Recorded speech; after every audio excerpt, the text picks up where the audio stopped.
Monsieur le maire, mesdames et messieurs les adjoints, mesdames et messieurs les maires délégués, mesdames et messieurs les conseillers municipaux, très chers collègues, je vous remercie de votre présence nombreuse à ce moment privilégié dans la vie interne de notre collectivité. L'entrée dans une nouvelle année est un moment particulier où se dessinent et où s'expriment des vœux. Aussi, pour commencer cette soirée, je tiens à vous présenter mes vœux les plus sincères à toutes et à tous. Vœux de bonheur, de réussite, de bonne santé et d'épanouissement personnel et professionnel. Comme chaque année, cette cérémonie est aussi pour nous l'occasion de faire le point sur le travail effectué et de brosser les perspectives de l'année à venir. L'année 2017 n'a pas dérogé à la règle et a été, cette fois encore, une année dense en événements et en projets pour notre collectivité. Je commencerai par le projet qui nous concerne tous, la démarche d'amélioration continue du fonctionnement. Cette démarche s'est poursuivie. Après que les élus et les chefs de service aient travaillé sur les améliorations possibles, nous avons souhaité vous interroger, vous, tous les agents de la collectivité, autour de ce qui fonctionnait bien, ce qui fonctionne moins bien, au sein de votre service, de la collectivité et avec les usagers. Cela a représenté une trentaine de réunions, entre la mi-février et la fin mai. La quasi-totalité des agents y ont participé, chacun a eu l'occasion de s'exprimer. Un très grand nombre d'actions a été consigné, allant d'actions très simples à mettre en œuvre à des repositionnements plus stratégiques. Les problèmes remontés n'étaient en général pas graves, mais gênants pour le fonctionnement quotidien. Cela a été très enrichissant et nous a permis de mieux appréhender vos difficultés quotidiennes et d'envisager des actions innovantes. Ces réunions ont également mis en exergue certains dysfonctionnements interservices qu'il va falloir corriger. Chaque chef de service a maintenant pour mission, avec l'aval de son élu référent, de mettre en place les plans d'action issus de ces réunions. En 2017, grâce au travail du CHSCT et de notre préventeur, nous avons poursuivi les démarches d'amélioration de vos conditions de travail.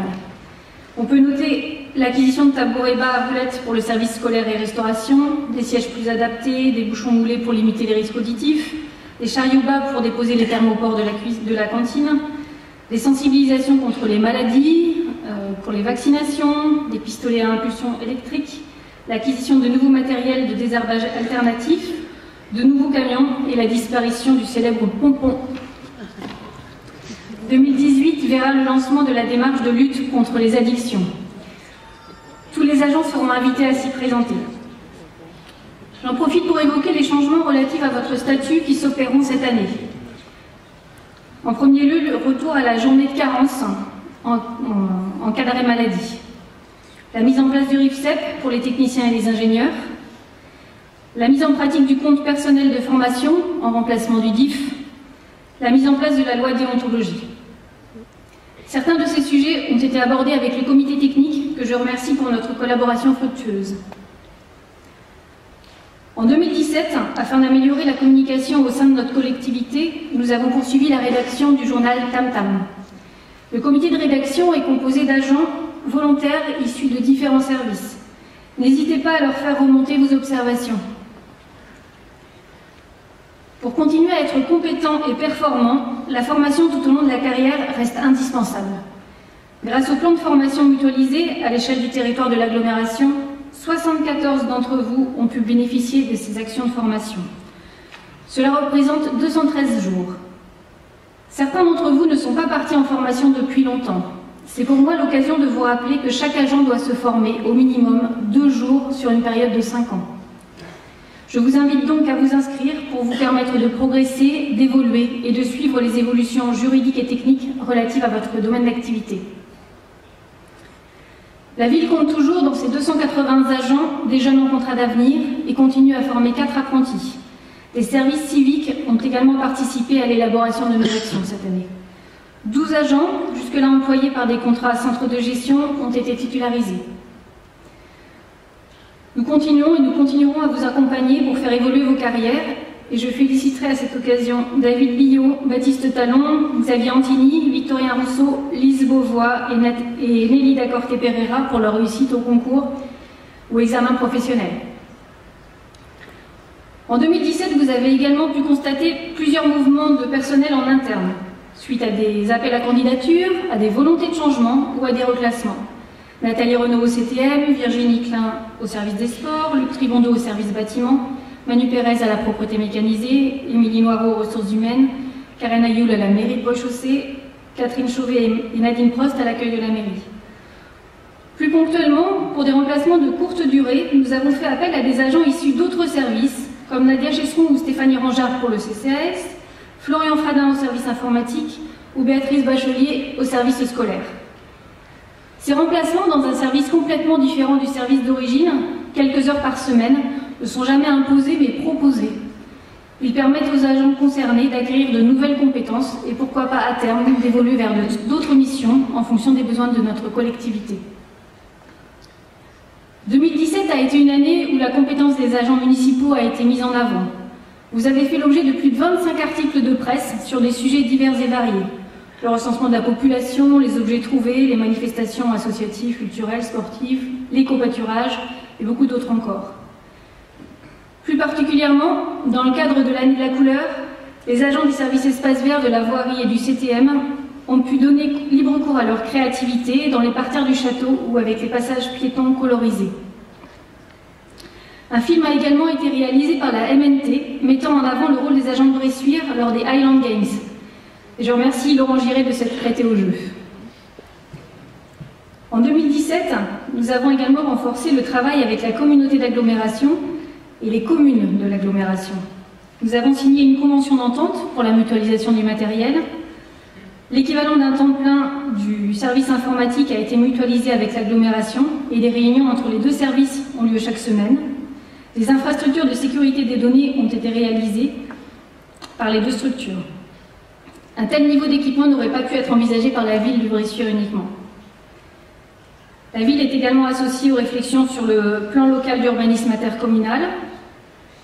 Le pôle hébergement social est passé du CIAS au CCAS et j'accueille à ce titre chaleureusement les 4 nouveaux agents qui nous ont rejoints en début d'année. En revanche, nous avons vu le départ des missions de médiation de rue et de l'intervention sociale en gendarmerie vers l'agglomération. Le maintien des équilibres financiers et la réduction des financements publics qui nous sont alloués nous contraignent, qu'on le veuille ou non, à une gestion serrée et au plus juste des budgets et de la masse salariale. Nous devons également exploiter toutes les sources de gains possibles, avec par exemple une gestion active de notre patrimoine pour alléger celui-ci des sites inutiles ou sous-utilisés. C'est pourquoi nous avons vendu, ou sommes en train de vendre, l'actuelle police et les CTT de Noirterre et Terre pour des activités économiques privées. Si nous voulons garantir la continuité d'un service public de qualité et maintenir la capacité de la ville à réaliser des projets, cette rigueur de gestion s'impose à nous. Cette année encore, le bilan financier de 2017 montre les efforts réalisés par tous et je vous en remercie. Malgré ce contexte rigoureux, 2017 a été ponctué d'événements ou de manifestations réussies. Les festivités de Noël, les Sacolor Run, les manifestations de l'année 2, l'exposition sur les commerces d'antan réalisée par Marie-Lise Hirtz, avec l'aide précieuse du CTM, je pense aux devantures des commerces et aux patères réalisées en interne. Plus de 6000 personnes se sont déplacées pour la visiter.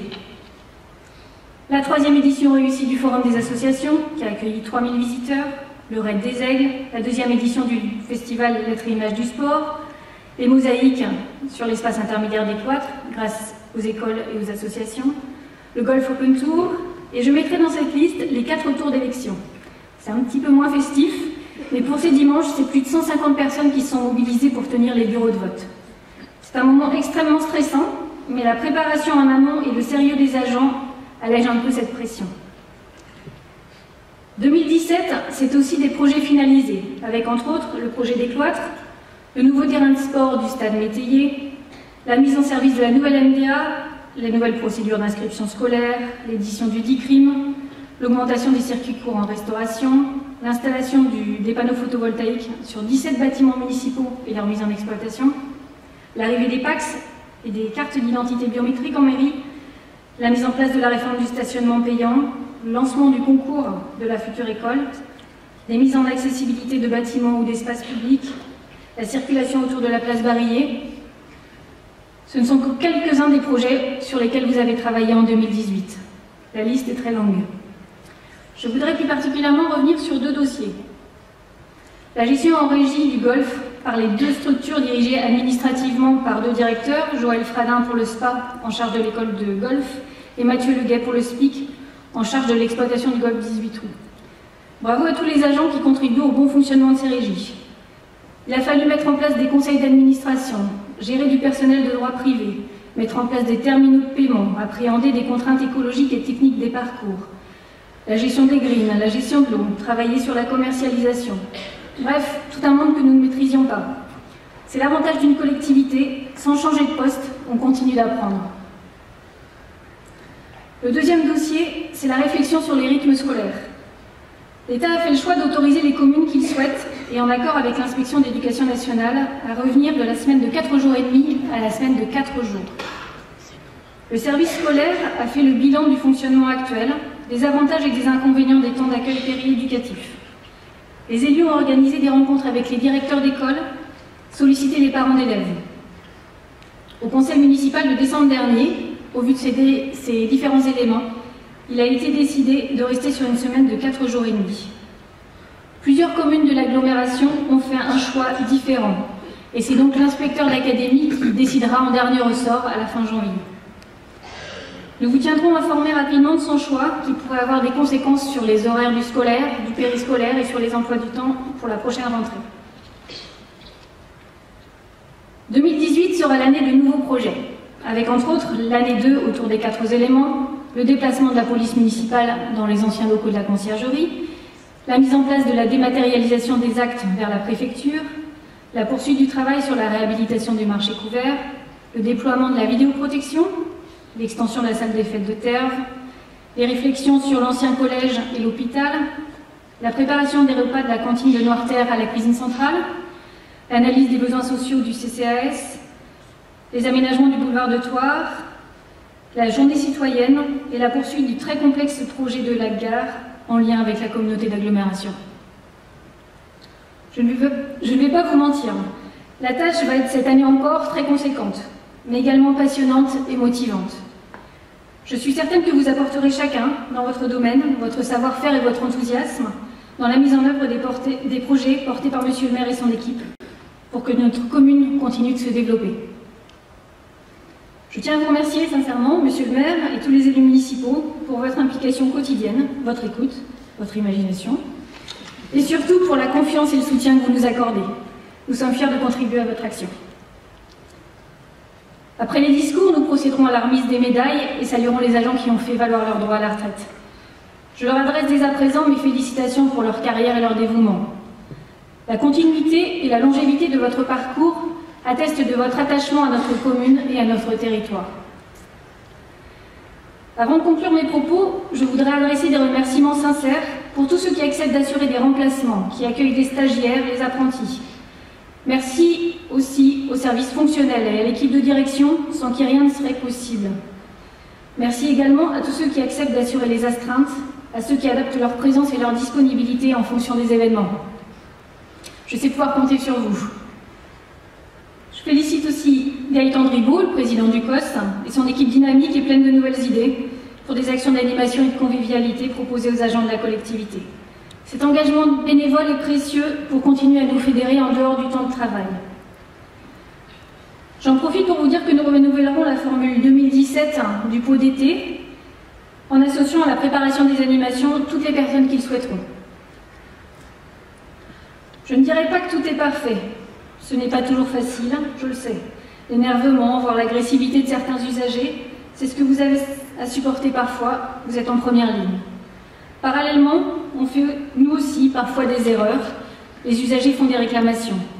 Mais les corriger, revoir les procédures, c'est aussi avancer et progresser. Finalement, être un agent communal, qu'est-ce que c'est? C'est quelqu'un qui fait chaque jour son possible pour rendre le meilleur service à la population, pour mettre en place les actions pensées par les élus, qui participe au développement de sa commune, qui rend les bâtiments et les espaces publics de sa ville agréables et propres, qui prépare des repas sains pour les enfants, en assure la surveillance et parfois même l'éducation, qui permet à chacun d'être en sécurité, de se distraire. C'est ce qui fait que les Bressuirais ont plaisir à vivre dans notre ville. Mon objectif aujourd'hui, à travers cette rétrospective de 2017, c'est de vous rendre fiers. Fiers de vos missions, fiers de votre rôle au service de tous, de donner du sens à votre travail de tous les jours. Je vous remercie sincèrement pour votre professionnalisme, votre sérieux mais aussi pour le bon climat social qui règne au sein de la ville. Dans notre collectivité, il y a des valeurs communes, comme le service public, et certaines valeurs individuelles auxquelles on peut être attaché. Personnellement, je crois à la confiance, je crois au respect partagé et à la bienveillance. C'est dans ce même esprit que nous continuerons à travailler en 2018. Très belle année à tous.